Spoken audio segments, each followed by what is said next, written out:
देवाधिदेव श्री नैनीनाथ भगवान की, देवाधिदेव श्री चिंतामणि पारसनाथ भगवान की, परम पूज्य गुरुनाम गुरु आचार्य श्रेष्ठ विमल सन्मति सागर जी महामुनि राज की, परम पूज्य अध्यात्म योगी शब्दामूर्ति चार्य श्रोमणी सूरी कच्छाचार्य योग प्रोक्षमणाचार्य आश्रय भारत गौरव गणाचार्य गुरुदेव श्री क्षण विराट सागर जी महामुनि राज की, परम पूज्य पट्टाचार्य श्री विशुद्ध सागर जी महामुनि राज की, अहिंसामयी विश्व धर्म की,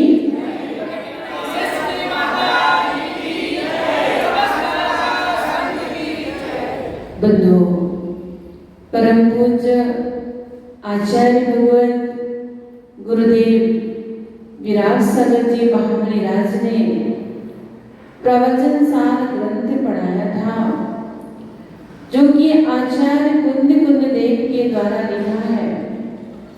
और उसमें बहुत सुंदर बात चल रही थी, कल अपन सभी समझ रहे थे। सुहि परिणामम पूर्णम असुहि परिणामम पापम। सुहि परिणाम पुण्य है और अशुभ परिणाम पाप है। जब व्यक्ति के जीवन में अच्छे परिणाम आते हैं, सुख परिणाम आते हैं, पवित्र परिणाम आते हैं, उसी का नाम पुण्य है। और जब व्यक्ति के जीवन में अशुभ भाव होते हैं, अशुभ परिणाम होते हैं, अशुभ विचार आते हैं, अशुभ सोच आती है, उसी का नाम पाप है बंधु। तो अपने जीवन में हमें शरीर पापों से बचना चाहिए और पुण्य के कार्य में लगना चाहिए। जो व्यक्ति अपने जीवन में अशुभ से बचता है तो शुभ में लगेगा, और जब तक अशुभ से नहीं बचेगा, चाहे वो हिंसा, झूठ, चोरी, कुशील, परिग्रह, ये सब 5 क्या होते हैं? पाप होते हैं। और जब तक इन 5 पापों में आप रत रहेंगे, जब तक आप हिंसा करते रहेंगे, आज हम देखते हैं कि हिंसा का कितना तांडव छाया हुआ है। व्यक्ति अपने जीवन में कितनी हिंसा करता है, सोचिए। कहने को तो हम कहते हैं जैन है, जैन भाई है, छना पानी पीते हैं, पर कैसा पानी छानते हैं?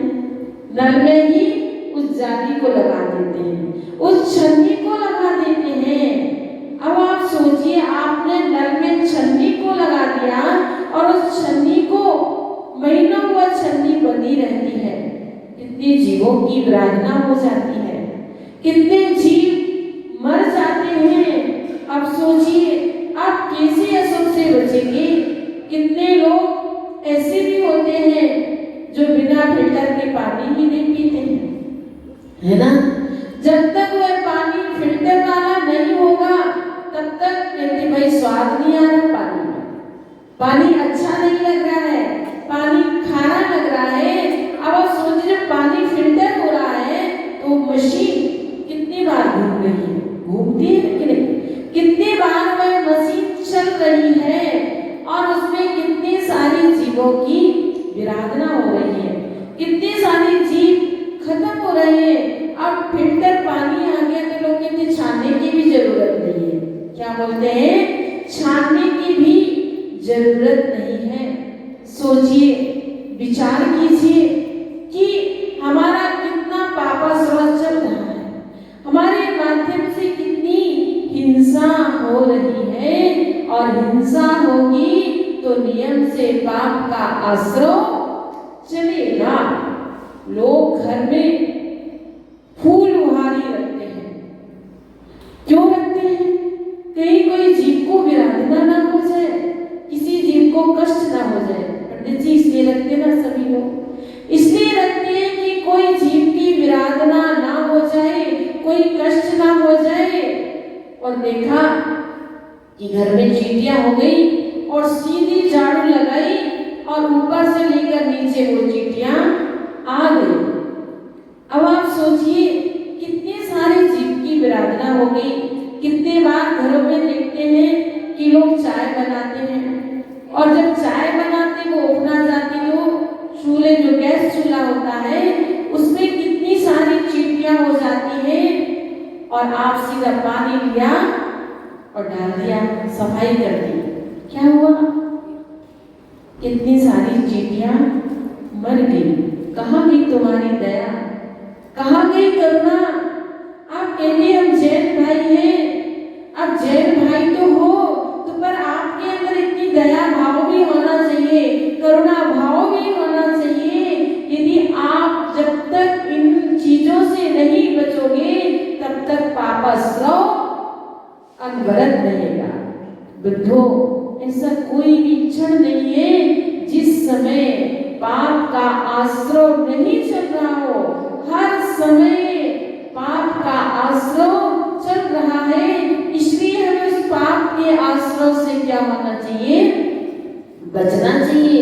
यही विचार करना चाहिए कि मेरे माध्यम से किसी जीव की विराधना ना हो, मेरे माध्यम से किसी जीव को कष्ट ना हो, मेरे माध्यम से किसी जीव को दुख ना हो, चाहे वो एक इंद्रिय भी क्यों ना हो। लोग बड़े मजे से घास पर चलते हैं, क्या करते हैं आकाश भैया?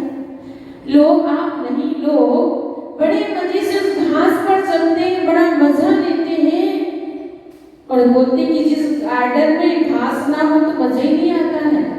अमित भैया सही बात है ना? और तो क्या लोगों से मजा ही नहीं आता है, घास तो होना ही चाहिए। जब तक बोले हम उस पर चल नहीं लेते, बैठ नहीं लेते तो हमें उसका अनुभव भी, आनंद ही नहीं आ पाता। भैया वो आनंद नहीं है, वो जीवों की विराधना है। आपको आनंद की अनुभूति हो रही है, आपको सुख की अनुभूति हो रही है, पर उस जीव से भी पूछ लीजिए, जो जीव ना बोल पा रहा है, ना सुन पा रहा है, ना कुछ कह पा रहा है, ना देख पा रहा है, मात्र अपनी कर्म फल चेतना का वेदन कर रहा है। किसका? कर्म फल चेतना का वो वेदन कर रहा है और आप सुख मान रहे हो, पर उसको कितना दुख हो रहा है, उसको कितना कष्ट हो रहा है, कितनी वेदना हो रही है। लोग बड़े मजे से बैठते हैं, चलते हैं, सोते हैं, घूमते हैं और कितने सारे पेड़ पौधों को तोड़ते भी रहते हैं। कितनी हिंसा चल रही है, पापाश्रव जारी है। जहाँ पापाश्रव चल रहा है और जब यही पापाश्रव उदय में आता है तो व्यक्ति बड़ा परेशान हो जाता है, बड़ा दुखी हो जाता है कि आखिर इतने दुख क्यों आ रहे हैं मेरे जीवन में, इतने कष्ट क्यों आ रहे हैं। भैया तुमने अपने जीवन में बहुत बहुत पापाश्रव किया है, इसलिए वह दुख तुम्हारे जीवन में आ रहा है, इसमें आपत्तियां विपत्तियां आ रही हैं। व्यक्ति कितना पुरुषार्थ करता है कि हे भगवान मेरे जीवन में दुख ना आए, मेरे जीवन में कष्ट ना आए, पर आएंगे कैसे? जब तक तुम पापों से नहीं बचोगे तब तक तुम्हारे जीवन में कष्ट आएंगे। यदि तुम्हें सुख चाहिए तो पाप से बचना ही पड़ेगा। हर व्यक्ति पुण्य चाहता है पर पुण्य के कार्य नहीं करना चाहता। दादाजी, हर व्यक्ति पुण्य चाहता है पर पुण्य के कार्य नहीं करना चाहता है। हर व्यक्ति पाप करता है और पुण्य के कार्य चाहता है। क्या? पाप करता है और पुण्य चाहता है, तो कैसे तुम्हें पुण्य की प्राप्ति होगी? नहीं होगी। यदि तुम्हें पुण्य चाहिए तो पाप से बचना पड़ेगा और पुण्य के कार्य में रत होना पड़ेगा। चाहे झूठ हो, चोरी हो, खुशी हो, परिग्रह हो, दिन रात व्यक्ति इन 5 पापों को कर रहा है और इन 5 पापों के माध्यम से वह अपने जीवन में पाप का आश्रय कर रहा है। किसका आश्रय कर रहा है? पाप का आश्रय कर रहा है। इसलिए भैया इन पापों से हमें बचना चाहिए। फसाई करता है, कलह करता है, क्रोध करता है। एक महिला मेरे पास आई, बोली माता जी बहुत गुस्सा आती है, उसको कैसे जीते? क्या बोली?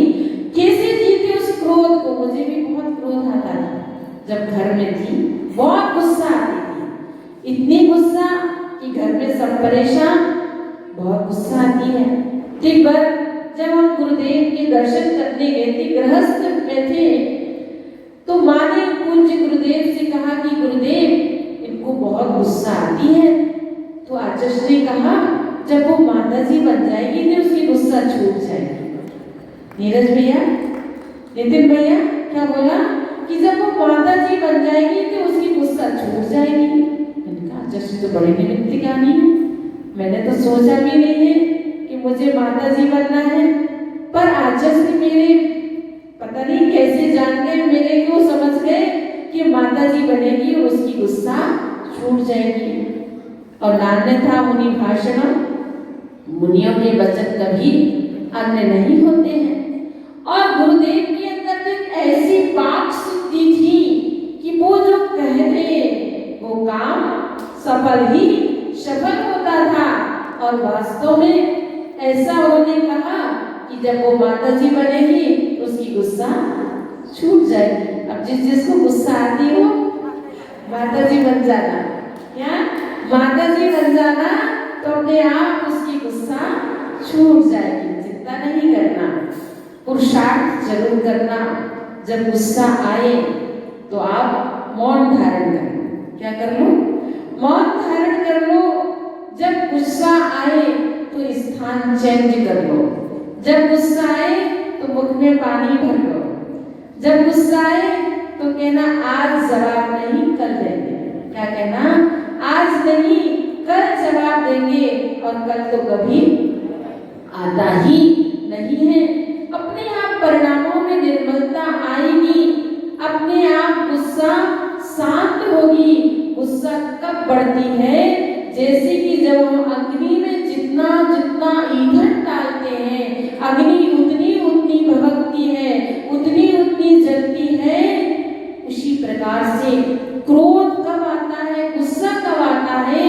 जब हम जितना बोलते हैं और सामने वाला बोलता जाता है, चुप ही नहीं होता है, तभी क्रोध बढ़ता है। यदि एक पक्ष शांत हो जाए, अमित भैया, एक पक्ष शांत हो जाए तो दूसरा अपने आप शांत हो जाए। कब तक बोलेगा? कब तक बोलेगा? बताओ, 10 मिनट, 15 मिनट, 20 मिनट। अब कहेगा भाई वो तो कुछ बोल ही नहीं रहा है, हम फालतू बकबक कर रहे हैं, वो अपन ही शांत हो जाए, अपन ही शांत हो जाए। पर व्यक्ति कहता अरे मैं कैसे शांत हूं? तुम 2 सुनाओगे तो हम 4 सुनाएंगे, तुम 4 सुनाओगे तो हम 10 सुनाएंगे, हम तुम्हारा मुंह बंद कर देंगे। अरे भैया, ये तुम्हारी कितनी कसाई भड़क रही है, यानी कितना क्रोध भड़क रहा है। व्यक्ति क्रोध में क्या से क्या बोल जाता है, कहता है कि मैं तुम्हें कच्चा चबा जाऊंगा, 7 पीढ़ी तक नहीं छोड़ूंगा। और क्या अपने बच्चे को बोले गधा की औलाद। सोचो तुम किसके लिए क्या बोल रहे हो, क्योंकि ये सत्य है। क्रोध में व्यक्ति विवेक शून्य हो जाता है। क्या? क्रोध में व्यक्ति विवेक शून्य हो जाता है, व्यक्ति अंधा हो जाता है। उसे ही ज्ञात नहीं होता कि हम अपनी पत्नी को या अपने बच्चों को कौन से शब्दों का प्रयोग कर रहे हैं। पर ध्यान रखना, जिन्हें ज्यादा क्रोध आता है, जिन्हें ज्यादा गुस्सा आती है, उससे अपने से भी अपने मुख मोड़ लेते हैं, अपने भी अपनों से दूर हो जाते हैं। ध्यान रखना। इसलिए यदि अपने को अपना बनाकर रखना है, अपने से वात्सल्य बना के रखना है, स्नेह बना के रखना है, अपने से जोड़ कर रखना है, तो शांत रहने की आदत रखो। क्या? शांत रहने की आदत रखो, या कम बोलने की आदत रखो। ज्यादा मत बोलो। यदि तुम ज्यादा किसी पर क्रोध करोगे, गुस्सा करोगे, तो एक एक व्यक्ति तुमसे टूटता जाएगा। क्या? एक एक व्यक्ति तुमसे टूटता जाएगा, एक एक व्यक्ति तुमसे दूर होता जाएगा, और अंत में कहें भैया इस व्यक्ति से तो हाथ ही जोड़े, अब तुम पड़ गए अकेले, वो सब हो गए एक। अब उससे कोई मतलब ही नहीं रखेगा, कोई उससे बात ही नहीं करेगा, कोई पूछेगा भी नहीं। अब वो अंदर अंदर घुटता रहेगा। क्या होगा? अंदर अंदर घुटता रहेगा, और जब घुटता रहेगा तो शरीर बर्बाद हो जाता है। कितने सारे लोग बीमार हो जाते हैं, कितने सारे लोग डिप्रेशन में आ जाते हैं। क्यों? डिप्रेशन का कारण बना कौन? आखिर आपका क्रोध ही तो बना, आपका गुस्सा ही तो बना कि आपके जो अपने थे, अपनों ने भी मुख मोड़ लिया। अब आपको फीलिंग होती है कि मेरे से तो कोई बोलता ही नहीं है, मेरे से कोई बात ही नहीं करता है, मेरे से कोई कुछ पूछता ही नहीं है। भैया कैसे पूछे? आपका क्रोध ने आपसे क्या किया? लोगों ने दूर कर दिया, दूर कर दिया। इसलिए भैया अपनों को दूर मत करना, अपनों को दूर मत करना। जब तक आप व्यवहार में जी रहे हैं, व्यवहार में रह रहे हैं, तो कहते हैं कि एक एक तिनके की भी जरूरत होती है। जब व्यक्ति अहंकार में होता है, मतलब मुझे किसी से कोई मतलब नहीं, मुझे किसी से कोई लेना देना नहीं। पर ध्यान रखना, जीवन में एक एक तिनके के भी सहारा हुआ करता है।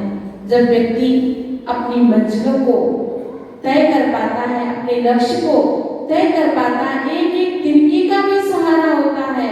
पर व्यक्ति का अभिमान कहता है मुझे किसी की जरूरत नहीं, पर सरलता कहती है मुझे तो बूंद बूंद की भी जरूरत है, मुझे तिनके तिनके की भी जरूरत है, मुझे एक एक सदस्य की भी जरूरत है, मुझे एक एक बच्चे की भी जरूरत है।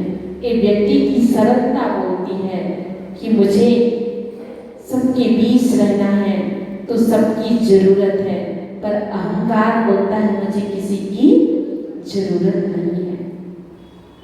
बंधुओं, क्रोध, गुस्सा हमारे जीवन को तमाम कर देता है।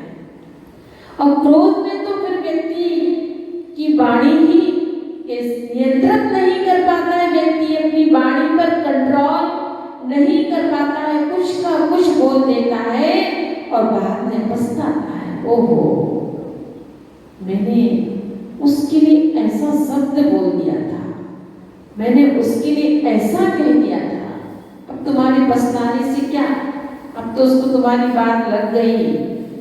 कहते हैं ना कि बंदूक से निकली गोली और मुख से निकली बोली कभी वापिस नहीं आती है। अब आपने ऐसी बोली बोली, ऐसी बोली बोली कि उस व्यक्ति को गोली से भी ज्यादा अधिक घाव हो गया। तो ऐसी बोली व्यक्ति कब बोलता है? क्रोध के आवेश में बोल जाता है। क्रोध के आवेश में व्यक्ति अपनी बोली पर, अपनी वाणी पर नियंत्रण नहीं कर पाता है। बंधुओं, तो ध्यान रखना, हमें अपनी वाणी पर नियंत्रण रखना, तभी तो आप अशुभ से बच पाएंगे। ये भी अशुभ वचन योग है कि आपके वचनों से जो अपशब्द निकल रहे हैं, आपके वचनों से जो गाली गलौज की बौछारें हो रही है, ये भी अशुभ वचन योग है। और इससे भी पापाश्रव चल रहा है, क्योंकि जो पाप है वह मन से भी होता है, वचन से भी होता है, और काय से भी वह पाप हुआ करता है। इसलिए हमें इन पाप से बचने का क्या करना चाहिए? प्रयास करना चाहिए। और जो व्यक्ति जितना जितना पाप से बचेगा, उतना उतना वह व्यक्ति पुण्य को एकत्रित कर लेगा। जैसे कहते हैं कि एक एक बूंद से क्या होता है? ज्ञानी भैया क्या होता है? ज्ञानी जी, घड़ा भर जाता है। एक एक बूंद से घड़ा भर जाता है। इसी प्रकार से जब हम एक एक पाप से बचेंगे तो हम अपने जीवन में बहुत सारा पुण्य एकत्रित कर लेंगे, बहुत सारा पुण्य इकट्ठा कर लेंगे। एक पुण्यानुबंधी पुण्य होता है। कौन सा पुण्य होता है? पुण्यानुबंधी पुण्यानुबंधी पुण्य हुआ करता है, जो कि भरत चक्रवर्ती के जीवन में था। भरत चक्रवर्ती पुण्य योग से क्या हुआ? चक्रवर्ती हुआ, 6 खंड का अधिपति हुआ, जिसके यहाँ 96,000 जिसकी रानियां थी, 360 रसोइया सिर्फ चक्रवर्ती का भोजन बनाते थे, और 14 निधियां, 9 रत्न थे। ऐसा अपार वैभव था। इतना वैभव होने के बावजूद भी चक्रवर्ती अपने जीवन में पुण्यानुबंधी पुण्य करता था। कैसे करता था? कल्पद्रुम महामंडल पूजा करता था। कौन सी पूजा करता था? कल्पद्रुम महामंडल जैसे विधान करता था, और विधान के उपरांत के विकसित दान करता, जिसको जो चाहिए वही मांगा दान देता। इतनी द्रव्य चढ़ाता था कि पहाड़ के पहाड़ बन जाते थे। धर्मेंद्र जी कितनी चढ़ाते हैं आप मुट्ठी भर, पर चक्रवर्ती तो इतनी द्रव्य चढ़ाता था कि पहाड़ का पहाड़ बन जाता था। प्रतिदिन आहार दान देता था, प्रतिदिन द्वारा क्षेपण करता था, और जिस दिन आहार दान नहीं दे पाता था, निराश नहीं आते थे, तो सरस भोजन के लिए भी चक्रवर्ती के सामने 56 प्रकार की थाली लगी हुई है, भोजन लगा हुआ है, और उदास मन से बैठ जाते। सुभद्रा पट्टरानी पूछती, स्वामी क्या हुआ? आप इतने उदास क्यों दिख रही हैं? सामने थाली लगी हुई है, आप भोजन कीजिए। चक्रवर्ती कहते, पट्टरानी सुभद्रा, आज मुझे यह सरस भोजन भी नीरस लग रहा है। क्या बोले? यह सरस भोजन भी मुझे नीरस लग रहा है। आज ये हाथों की कोई शोभा ही नजर नहीं आ रही है। आज ऐसा लगता है शक्ति ही नहीं है। क्यों? क्योंकि आज हमने निर्ग्रंथ मुनिराज के लिए आहार दान नहीं दिया। इतना बड़ा राजा होकर भी गुरुओं के लिए आहार दान देता और नहीं दे पाता, तो सरस भोजन भी उसे नीरस लगता और बड़ा उदास रहता कि आज मैं निर्ग्रंथ गुरुओं के लिए आहार दान नहीं दे पाया। तो चक्रवर्ती ने अपने जीवन में पुण्यानुबंधी पुण्य किया है, और एक होता है पुण्यानुबंधी पाप होता है कि पुण्य के उदय से धन दौलत मिला, संपदा मिली, वैभव मिला, घर परिवार मिला, पर कभी पुण्य के कार्य ही नहीं किए और पाप कमाते रहे, और जो पुण्य के कार्य करते उनको रोक लगाते रहे। चौका मत लगाओ, प्रवचन सुनने मत जाओ, भैया व्रती करने मत जाओ। भैया कितना कर्म का आश्रय कर रहे हैं, ये तुम्हारा पूर्व का पुण्य है, तो तुम पाप के काम खुद भी कर रहे हो और दूसरों से भी करवा रहे हो। कभी नहीं करना चाहिए ऐसी भूल, कर कभी भूल भी नहीं करना चाहिए। तो ऐसे भी लोग हैं कि जो पुण्य में आकर ऐसे कार्य कर जाते हैं, पाप के कार्य करते हैं। जो सेठ साहूकार है, जिनके पास अपार संपदा है, अपार वैभव है, न कभी चौका लगाते हैं और न किसी को लगने देते हैं, ना कभी पूजा पाठ करते हैं, न किसी को करने देते हैं। ऐसे भी लोग हैं जो दिन रात पाप के कार्य में लगे रहते हैं, न कभी मंदिर जाते हैं, न कभी पूजा अभिषेक करते हैं, और जितना पैसा है दुर्व्यसनों में लगाते हैं। ऐसे भी सेठ साहूकार हैं कि जो अपनी संपदा का व्यसनों में दुरुपयोग करते हैं। कोई शराब पीता है तो कोई दुर्व्यसन करता है, कोई कुछ ना कुछ में लगा रहता है। सोचिए, ये पूर्व की कमाई है तुम्हारी, जो आज तुम वर्तमान में भोग रहे हो। क्या वर्तमान में भोग रहे हो? पाप कार्य में तुम रत हो।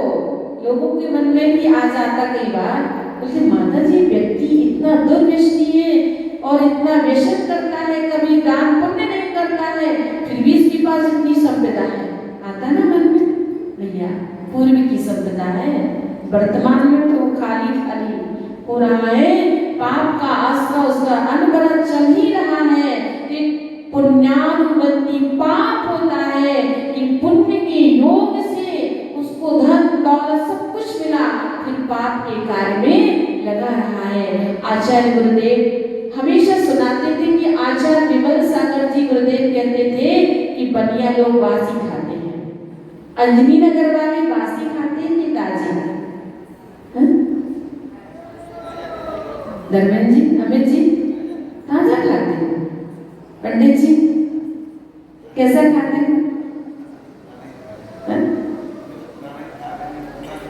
अब को कहते बासा खाते हैं तो अभी सब कहेंगे बताओ कैसे पंडित जी हैं, पंडितानी ताजा बना के नहीं देती क्या? बासा खाते हैं। तो बोल के रहे को कचौली गए पर हम सही में बासा ही खाते हैं। उन्होंने कहा कि हम बासा खाते हैं, बासी से हम भोजन मत समझना। बासी का मतलब जो पूर्व की कमाई थी, जो पूर्व में तुमने पुण्य किया था, आज तुम वर्तमान में उसे भोग रहे हो। क्या आज तुम वर्तमान में उसे भोग रहे हो? उस पुण्य की कमाई को तुम आज खा रहे हो। इस भाव में तो कुछ भी नहीं कर रहे हो, पाप में रत हो, फिर भी इतनी धन दौलत संपदा है। ये होता पुण्यानुबंधी पाप होता है, और एक होता है पापानुबंधी पुण्य हुआ करता है कि व्यक्ति पाप कर्म की वजह से गरीब हुआ, ज्यादा संपदा नहीं है, ज्यादा धन दौलत नहीं है, ज्यादा उसके मकान नहीं है, दुकान नहीं चलती, फिर भी पुण्य के कार्य में रत है। वह रोज अभिषेक करता है, पूजा करता है, और यदि शक्ति होती तो चौका भी लगाता है, और शक्ति नहीं है, अब इतना धन दौलत नहीं है, तो सोचता चलो आहार दान ही दे आता हूँ। उसके यदि पानी होता है तो पानी लेकर जाएगा, पर अपने घर से ही लेके जाएगा। सही दान तो वही है अपनी वस्तु का, और आपको उधारी का दान दे दिया है। दूसरे चौके मन शुद्धि, बदन शुद्धि, काय शुद्धि, आहार जन शुद्धि। अरे दूसरे का दान दिया तो क्या दिया? अपना ही देना चाहिए। भले आप अपने घर से सौंप ले जाओ, पानी ले जाओ, फल ले, जो भी ले जा सको, वह अपना ही दान होना चाहिए, उधारी का दान नहीं, तो फल भी वैसे मिलेगा। तो एक ऐसा गरीब व्यक्ति क्या करता है? सदैव पुण्य के कार्य करता है, साधु संतों की सेवा में लगा रहता है, पूजा पाठ करता रहता, विधान करता रहता है, तो पापानुबंधी पुण्य होता है। और एक होता है पापानुबंधी पाप होता है कि व्यक्ति पाप करने के वजह से लंगड़ा, लूला, दरिद्र, भिखारी हुआ और भीख मांग मांग के दुर्व्यसन करता है, शराब आदि पीता है। पापानुबंधी पाप हुआ करता है। तो व्यक्ति अपने जीवन में इस तरह से पाप करते हैं। ध्यान रखना, जैसे आप लोग अपने जीवन में बैलेंस बना के रखते कि नहीं? सभी लोग रखते हैं, बताओ ना, सबके पास है ना बैलेंस? क्यों रखते हो? भविष्य के लिए रखते। वाह, कितनी चिंता है भविष्य की सभी को।